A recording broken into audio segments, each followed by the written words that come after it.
ಎಲ್ಲರಿಗೂ ಕೂಡ ನಿಮ್ಮದೇ ಆಗಿರ್ತಕ್ಕಂಥ ಯೂಟ್ಯೂಬ್ ಚಾನಲ್ ಸ್ಟಡಿ ವಿತ್ ಪರಶುರಾಮ್ಗೆ ಸ್ವಾಗತ ಅಂತ ಹೇಳ್ತಾ, ನಾಳೆ ನಿಮ್ಮ SSLC ಪೂರ್ವ ಸಿದ್ಧತಾ ಪರೀಕ್ಷೆ 2 ತೃತೀಯ ಭಾಷೆ ಹಿಂದಿಯಲ್ಲಿ ನಡೀತಾ ಇದೆ. ಅದು ಬಂದ್ಬಿಟ್ಟು 30/1 2026ಕ್ಕೆ. ಸೊ ಇಲ್ಲಿ ಒಂದು ಮಾಡೆಲ್ ಕ್ವಶನ್ ಪೇಪರನ್ನು ನಿಮ್ಮ ಜೊತೆ ಶೇರ್ ಮಾಡ್ತೀನಿ. ತುಂಬ ಮೋಸ್ಟ್ ಇಂಪಾರ್ಟೆಂಟ್ ಇದೆ. ಪ್ರತಿಯೊಂದು ಪ್ರಶ್ನೆನ ಚೆನ್ನಾಗಿ ಅರ್ಥ ಮಾಡ್ಕೊಂಡು ಹೋಗಿ. ಸೊ ಪ್ರಶ್ನೆಗಳು ಇಲ್ಲಿಂದ ನಿಮಗೆ ರಿಪೀಟ್ ಆಗ್ತಾ ಇದ್ದಾವೆ ಅಂತ ಹೇಳ್ತಾ, ನಮ್ಮ ಯೂಟ್ಯೂಬ್ ಚಾನಲ್ನಲ್ಲಿ 40 ಅಂಕಗಳ ಪಾಸಿಂಗ್ ಪ್ಯಾಕೇಜ್ ಇದ್ದಾವೆ, 80+ಗಳ ಸ್ಕೋರಿಂಗ್ ಪ್ಯಾಕೇಜ್ ಇದ್ದಾವೆ. ಖಂಡಿತವಾಗಿ ನೋಡಿ. ನೀವು LBಗಳನ್ನು ಓದೋ ಅವಶ್ಯಕತೆಯೇ ಇಲ್ಲ. ಜಸ್ಟ್ ಎಲ್ಲಾದರೂ ಒಂದು ಕಡೆ ಕುಂತು ಶಾಂತವಾಗಿ ಅವುಗಳನ್ನು ಕೇಳಿದರೆ ಸಾಕು, ಪದೇ ಪದೇ ಅವುಗಳನ್ನು ಅಭ್ಯಾಸ ಮಾಡಿದರೆ ಸಾಕು, ಖಂಡಿತ ಅವೇ ಪ್ರಶ್ನೆಗಳು ಬರ್ತಾ ಇದ್ದಾವೆ. ಲೈಕ್, ಶೇರ್ ಮತ್ತು ಸಬ್ಸ್ಕ್ರೈಬ್ ಮಾಡೋದನ್ನು ಮಾತ್ರ ಮರೆಯದಿರಿ ಅಂತ ಹೇಳ್ತಾ, ನಮ್ಮ ಚಾನಲ್ನಲ್ಲಿ ಇದೇ ಥರದ ಸೈನ್ಸ್ ಮತ್ತು SSಗೆ ಪರೀಕ್ಷೆ 3 ಪೂರ್ವ ಸಿದ್ಧತೆ ಮತ್ತು ವಾರ್ಷಿಕ ಪರೀಕ್ಷೆಗೆ ಇದೇ ಥರದ ವಿಡಿಯೋಗಳು ಸಿಗ್ತವೆ. ಅವುಗಳನ್ನು ಯೂಸ್ ಮಾಡ್ಕೊಳ್ಳಿ ಅಂತ ಹೇಳ್ತಾ ಈ ವಿಡಿಯೋವನ್ನು ಶುರು ಮಾಡ್ತೀನಿ. ಸಹಯೋಗ ಶಬ್ದಕ ವಿಲೋಮ ರೂಪ ಹೇ ಅಂತ ಕೇಳಿದ್ದಾರೆ ಫ್ರೆಂಡ್ಸ್. ಸಹಯೋಗದು ಆಪ್ಷನ್ ಬಿ ಅಸಹಯೋಗ ಅನ್ನೋದು ಸರಿಯಾದ ಉತ್ತರ. ಪ್ರಶ್ನೆ 2, ನೌಕಾ ಶಬ್ದಕ ಬಹುವಚನ ರೂಪ ಹೇ ಅಂತ ಕೇಳಿದ್ರು. ನೌಕಾ ಅನ್ನೋದು ಏಕವಚನ ಆದರೆ ಆಪ್ಷನ್ ಎ ನೌಕಾಯಿ ಅನ್ನೋದು ಬಹುವಚನ. ಪ್ರಶ್ನೆ 3, ಲೇಖಕ್ ಶಬ್ದಕ ಅನ್ಯಲಿಂಗ ರೂಪ ಹೇ ಅಂತ ಕೇಳಿದ್ರು. ಕೊಟ್ಟ ಆಯ್ಕೆಗಳಲ್ಲಿ ಆಪ್ಷನ್ ಡಿ ಲೇಖಿಕಾ ಅನ್ನೋದು ಲೇಖಕದು ಅನ್ಯಲಿಂಗ, ಇಟ್ ಮೀನ್ಸ್ ಸ್ತ್ರೀಲಿಂಗ ರೂಪ ಬರಬೇಕು. ಇನ್ನು ನಿಮ್ನಲಿಖಿತ್ ಮೇಸೆ ಪ್ರಥಮ ಪ್ರೇರಣಾರ್ಥಕ್ ಕ್ರಿಯಾರೂಪ ಹೇ ಅಂತ ಕೇಳಿದ್ದಾರೆ. ಸೊ ನಿಮಗೆ ಎಲ್ಲ ಗೊತ್ತಿದೆ, ಲಾಸ್ಟ್ ಆನಾ ಪ್ರತ್ಯಯ ಬರಬೇಕು. ಆಪ್ಷನ್ ಎ ಸುನಾನಾ ಈಸ್ ದ ರೈಟ್ ಆನ್ಸರ್. 5ನೇ ಪ್ರಶ್ನೆ, ನಿಮ್ನಲಿಖಿತ್ ಮೇಸೆ ಗುಣ ಸಂಧಿ ಕಾ ಉದಾಹರಣೆ ಹೇ ಅಂತ ಕೇಳಿದರು. ಸದೈವ ಗೊತ್ತಿರಲಿ ಫ್ರೆಂಡ್ಸ್, ಅದು ಬಂದ್ಬಿಟ್ಟು ರದ್ದಿ ಸಂಧಿ. ಚಯನ ಬಂದ್ಬಿಟ್ಟು ಅಯಾದಿ ಸಂಧಿ. ಅತ್ಯಧಿಕ ಬಂದ್ಬಿಟ್ಟು ಎನ್ ಸಂಧಿ. ಓಕೆನಾ. ಇನ್ನು ಮಹೋತ್ಸವ ಬಂದ್ಬಿಟ್ಟು ಗುಣಸಂಧಿಗೆ ಉದಾಹರಣೆಯಾಗಿರ್ತಕ್ಕಂಥ ಪದ. ಇನ್ನು ದೇಶ ವಿದೇಶ ಶಬ್ದ ಮೇ ಸಮಾಸ್ ಹೇ ಅಂತ ಕೇಳಿದ್ದಾರೆ. ನಡುವೆ ಯೋಜಕ ಚಿಹ್ನೆ ಇದೆ. ಸೊ ಹೀಗಾಗಿ ನಾವೇನಂತೀವಿ, ದ್ವಂದ್ವ ಸಮಾಸ ಅಂತಾನೆ ಹೇಳೋದು. ಇನ್ನು ಸತ್ಯ ಡ್ಯಾಶ್ ಮಹಿಮಾ ಅಪಾರ್ ಹೇ ಅಂತ ಕೇಳಿದ್ದಾರೆ. ಸತ್ಯ ಕಿ ಮಹಿಮಾ ಅಪಾರ್ ಹೇ ಕಿ is the right answer.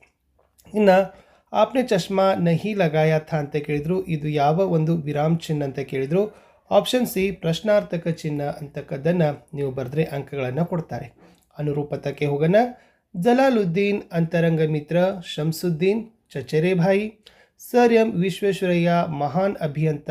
Sir CV. Raman महान वैज्ञानिक. हाथी जंगली जानवर, भैंस पालतू जानवर. मुखिया का गुण मुख के समान, संत का गुण हंस के समान is the right answer. 1 marker questions के बरना. स्वाद में सेब किससे बढ़कर नहीं है. स्वाद में सेब आम से बढ़कर नहीं है. सिंगापुर आदिवासी कहाँ रहते थे. सिंगापुर आदिवासी पूर्वोत्तर भारत में रहते थे. नर किन किन को एक समान लांग सकता है. नर नदी सागर पर्वत को एक समान लांग सकता है. यशोदा किसकी कसम खाती है.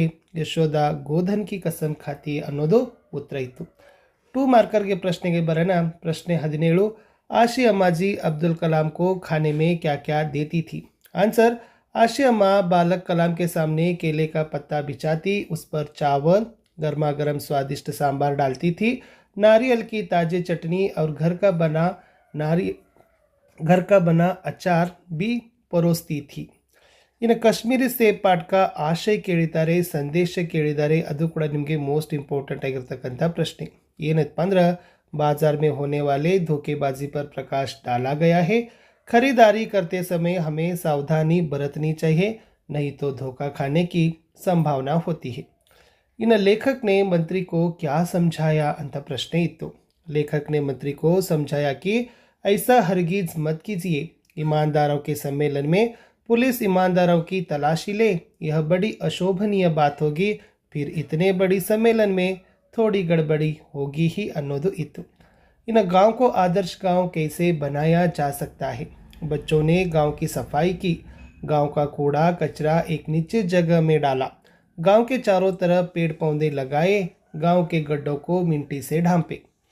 आधुनिक मानव की भौतिक साधना का वर्णन कीजिए ಅಂತ ಪ್ರಶ್ನೆ ಇತ್ತು. आधुनिक मानव ने प्रकृति के हर तत्व पर विजय प्राप्त कर ली है. वह नदी सागर पर्वत को एक समान लांग सकता है. उसका यान गगन में जा रहा है. इन्हें यशोदा कृष्ण के क्रोध को कैसे शांत करती है ಅಂತ ಇತ್ತು. यशोदा कहती है, हे कृष्ण सुनो, बलराम जन्म से ही चुगलखोर है. मैं गोधन की कसम खाकर कहती हूँ, मैं तुम्हारी माता हूँ, तुम मेरे पुत्र हो। सौर मंडल का सबसे बड़ा ग्रह कौन सा है अंत इत्तु। सौर मंडल का सबसे बड़ा ग्रह बृहस्पति है। सौर मंडल का सबसे बड़ा उपग्रह गैनीमेड है। इन शनि के वायुमंडल का निर्माण किस प्रकार हुआ है। शनि के वायुमंडल का निर्माण हाइड्रोजन, हीलियम, मीथेन तथा एमोनिया गैसों से बना हुआ है। इन शास्त्र में सत्य बोलने का तरीका कैसे समझाया गया है। सत्य बोलो जो दूसरों को प्रिय लगे, अप्रिय सत्य मत बोलो अन्नोदु इत्तु। इन सलमा ने मीना मैडम से क्या कहा अंत केಳಿದ್ರು। प्रकृति हमारी माता है, हमें अपनी प्राकृतिक संसाधनों का अपव्यय नहीं करना चाहिए, अपने पर्यावरण को स्वच्छ रखना हमारा दायित्व है अन्नोदु ಹೇಳ್ತಾಳೆ। त्रिमार्कर के वर्णन गिल्लू के प्रति महादेवी ममता जी की ममता का वर्णन कीजिए अंत इत्तु। महादेवी वर्मा को पशु पक्षियों से प्रेम था, इसलिए उन्होंने गिल्लू की रक्षा की। उसके लिए एक झूला तैयार किया, बड़े प्यार से उसे काजू खिलाया, घर के कुत्ते बिल्लियों से उसकी रक्षा की। अंतिम समय में उसे बचाने की पूरी कोशिश की। सोनजूही की लता के नीचे उसकी समाधि बनाई अंत बर्द्रे साಕು। इन कर्नाटक राज्य की शिल्पकला का वर्णन कीजिए अंत प्रश्ने बರ್ತದೆ। कर्नाटक की शिल्पकला अनोखी है। बादामी, ऐहोले, पट्टदकल्लु के मंदिर बहुत सुंदर है। बेलूरू, हलेबीडू, सोमनाथपुर के मंदिरों की मूर्तियाँ सजीव लगती है।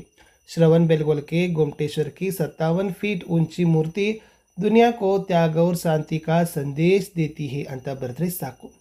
इन सोशल नेटवर्किंग एक क्रांतिकारी खोज है कैसे अंत प्रश्ने बರ್ತದೆ। यस, सोशल नेटवर्किंग एक क्रांतिकारी खोज है जिसने दुनिया भर के लोगों को एक जगह ला खड़ा किया है। उसके कई साइट से फेसबुक, ट्विटर, लिंक्डइन आदि। इन साइटों के कारण देश विदेश के लोगों के रहन सहन, खान पान, वेशभूषा, कला, संस्कृति आदि का प्रभाव शीघ्रातिशीघ्र हमारे समाज पर पड़ रहा है। इन धीरज सक्सेना को रोबोट की ज़रूरत क्यों थी अंत ಕೇಳಿದ್ರು। धीरज सक्सेना के परिवार में साधुराम नाम का एक नौकर था। एक दिन वह चलती बस से गिर गया, उसे खतरनाक चोट आई, उसे अस्पताल में भर्ती करना पड़ा। सक्सेना का परिवार बड़ा था, उसे अपने परिवार वालों का यह कष्ट न देखा गया, इसलिए धीरज सक्सेना ने घर में रोबोट रखने का निर्णय लिया। इन दक्षिणी शिखर पर चढ़ते समय बचेंद्री के अनुभव को बारे में बताइए। दक्षिणी शिखर पर हवा की गति बढ़ गई थी। तेज हवा के झोंके भुरभुरे बर्फ के कणों को चारों तरफ उड़ा रहे थे, जिससे कुछ दिखाई नहीं दे रहा था। इसी बीच बिचेंद्री ने देखा कि कोई ऊंची चढ़ाई नहीं है, ढलान एकदम सीधे नीचे चली गई थी। उनकी सांस मानो एकदम रुक सी गई। तब उन्हें लगा कि सफलता बहुत नजदीक है अंत बर्द्रे साಕು। इन मातृभूमि के प्राकृतिक सौंदर्य का वर्णन कीजिए अंत प्रश्ने बರ್ತದೆ। मातृभूमि का प्रकृति सौंदर्य अत्यंत सुंदर है। मातृभूमि के खेत हरे भरे हैं। मातृभूमि के वन उपवन फल फूलों से भरे हैं। मातृभूमि के अंदर अपार खनिज संपदा है अंत बर्द्रे साಕು। इन कविता के अनुसार समय का महत्व समझाइए ಅಂತಕ್ಕಂಥ ಪ್ರಶ್ನೆ ಬರ್ತದೆ। ಸೊ ಏನಪ್ಪಾ ಅಂತಂದ್ರೆ समय अत्यंत महत्वपूर्ण है। बीता हुआ समय कभी वापस नहीं आता। समय ईश्वर का दिया हुआ अति अनुपम धन है, इसलिए हमें काम करने का जो अवसर प्राप्त है उसे व्यर्थ जाने नहीं देना चाहिए ಅಂತ ಬರೆದ್ರೆ ಸಾಕು। ಇನ್ನು ಫಸ್ಟ್ ದೋಹಾದೇನೆ ಭಾವಾರ್ಥ ಕೇಳಿದ್ರು। ಮುಖಿಯ ಮುಖಸೋ ಚಾಹಿಯೇ ಖಾನ ಪಾನಕೋ ಏಕ पालय पोसय सकल अंग तुलसी सहित विवेक अंत इत्तु। तुलसीदास जी कहते हैं कि मुखिया को मुख के समान होना चाहिए। मुख खाने पीने का द्वारा शरीर के सभी अंगों का पालन पोषण विवेक के साथ करता है। इसी तरह एक मुखिया को अपनी प्रजा का पालन पोषण विवेक के साथ करना चाहिए ಅಂತ ಬರೆದ್ರೆ ಸಾಕು। इन कन्नड़ದಲ್ಲಿ अनुवाद इत्तु। कर्नाटक में कन्नड़ भाषा बोली जाती है और इसकी राजधानी बेंगलुरु है। यहाँ देश विदेश के लोग आकर बस गए हैं। ಕರ್ನಾಟಕದಲ್ಲಿ ಕನ್ನಡ ಭಾಷೆಯನ್ನು ಮಾತನಾಡುತ್ತಾರೆ। ಬೆಂಗಳೂರು ಇದರ ರಾಜಧಾನಿಯಾಗಿದೆ। ಇಲ್ಲಿ ದೇಶ ವಿದೇಶಗಳಿಂದ ಜನರು ಬಂದು ನೆಲೆಸಿದ್ದಾರೆ ಅಂತ ಬರೆದ್ರೆ ಸಾಕು। ಇನ್ನು ಮೋಸ್ಟ್ ಇಂಪಾರ್ಟೆಂಟ್ ಏನಪ್ಪ ಅಂದರೆ ಬಸಂತ್ ಏಕ್ ಇಮಾನ್ದಾರ್ ಲಡ್ಕಾ ಹೇ, ಯಾವತ್ತೂ ಕೂಡ ಏನು 4 ಅಂಕಕ್ಕೆ ಬರ್ತಕ್ಕಂಥ ಪ್ರಶ್ನೆ ಇತ್ತು। ಸೊ ಅದನ್ನು ಬರೀತಕ್ಕಂಥದ್ದು बसंत एक ईमानदार लड़का था। वह चलनी बटन दिया सलाई आदि बेचकर अपना जीवन चलाता था। वह स्वाभिमानी बालक था। किसी से दया की भीख नहीं लेता था।